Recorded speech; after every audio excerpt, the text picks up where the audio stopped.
Interest in electric vehicles is on the rise globally, and we're not talking about, just cars and trucks, light duty passenger vehicles. We're also talking about commercial vehicles because that's where a lot of the pollution, the GHG emissions, particulates are created.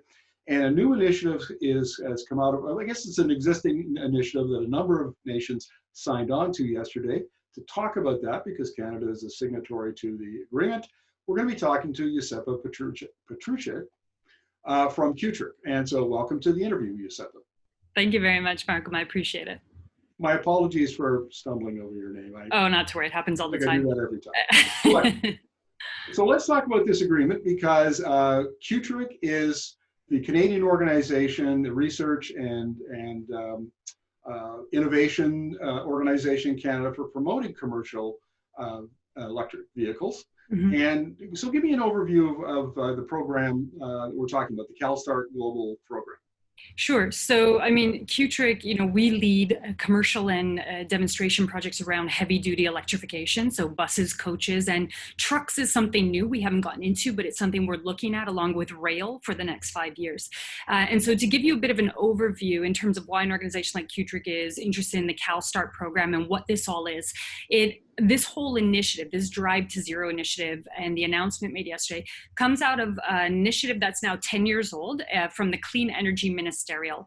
And the Clean Energy Ministerial is actually an international group of clean energy ministers. So ministers at the federal level of a whole host of countries from around the world that have gotten together in 2010 that said the end is nigh unless we start addressing climate change through the electrification and elimination of emissions from the transportation sector. So the Clean Energy Ministerial started its work about 10 years ago. And initially it started off, and still today it really is, a group of ministers from around the world that get together to share best practices in their countries about how they're trying to get transportation electrified or shifting it to zero emissions. So that's been happening, as I said, for about a decade. And mostly the initiative has been about data sharing. So it hasn't been a formal partnership where countries have said, we all commit to setting certain targets. It's been more an information sharing collaboration where ministers have gotten together to say, we were able to eliminate emissions over here, or one of our subsidy programs worked really well in this way. Let us share that information with you. And hey, you guys over there in Norway or in France, maybe you can use some of our best practices to advance your own efforts, or we can learn from you. So that's the Clean Energy Ministerial. And within the Clean Energy Ministerial, there's an organization that has really taken a leadership role. That's CalSTART, which is based in California. They've been a very well-established environmental organization for several years in California. And they've taken a leadership role on a program called the Drive to Zero program. And that's been a program where they've tried to work with this group of international ministers to try to get countries to start committing to targets and goals around electric vehicles specifically. Now, 10 years ago, the real focus was on electric cars, like personal passenger cars. But fast forward into the 2020s, and the focus has really shifted to buses and heavy duty trucks. And the reason is fleets, as I've said on this program before, fleets are electrifiable a lot more rapidly with a lot more impact, both economically and environmentally, compared to individual passenger cars. Because rather than having to convince individual households to buy an electric car, we can convince the entire TTC or CP or CN on their rail network or Greyhound to go fully electric or partially electric in their heavy duty vehicle fleet. So CalSTART's taken this lead in trying to get countries to agree to a Drive to Zero program around heavy duty vehicles. And the announcement that you saw yesterday, this collaborative arrangement, which includes Canada, is an announcement that several countries from around the world, including Canada, are going to specifically start sharing information under the umbrella of the Clean Energy Ministerial, led by CalSTART's organizational capacity, around electrified freight vehicles. And that means battery electric and hydrogen fuel cell electric freight trucks specifically. So that is a new initiative, but it builds on 10 years of trying to do it for cars. And then the last few years where the focus has really been on transit, and now trucks are the future forward application. So that's where the announcement comes from. Josipa, correct me if I'm wrong, but my impression is that the last couple of years, the focus on medium and heavy duty truck electrification has really begun to accelerate. And it seems like this announcement that came out yesterday is part of a trend. Have I got it right? No, you've definitely got it right. I mean, it's logical. First of all, it's logical for the reasons I just explained. You can electrify fleets with a lot more economic and environmental impact. So the logic is bearing fruit now, circa 2020. But if you ask yourself, why was it not popular 10 years ago? Well, in large part because cars were sexy and cool. And, politicians, like everybody else, are people who listen to the news in the world around them, and they gather their news from the various sources that the rest of us do. And that includes advertising. And 10 years ago, the real hot story was Toyota versus Tesla. Hydrogen cars that Toyota was promoting versus electric cars that Tesla was promoting. And the car narrative took over. And also 10 years ago was just right after the 2008-2009 recession. And there was a lot of Barack Obama Recovery Act dollars going into the automotive sector in the United States. And that colored and hued the conversation in Canada around automotive innovation. So a lot of the discussion around transportation electrification was cars. And then layer that onto the fact that in Canada, we had a bunch of organizations that were focused on car electrification.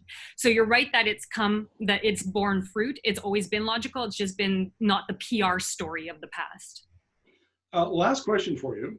My impression is that much of this in the commercial side is driven also by advances in battery technology, because a big truck like a garbage truck or a long haul freight truck it needs bigger batteries, more efficient batteries, and cheaper batteries. And 2010, we didn't have those. We have them today.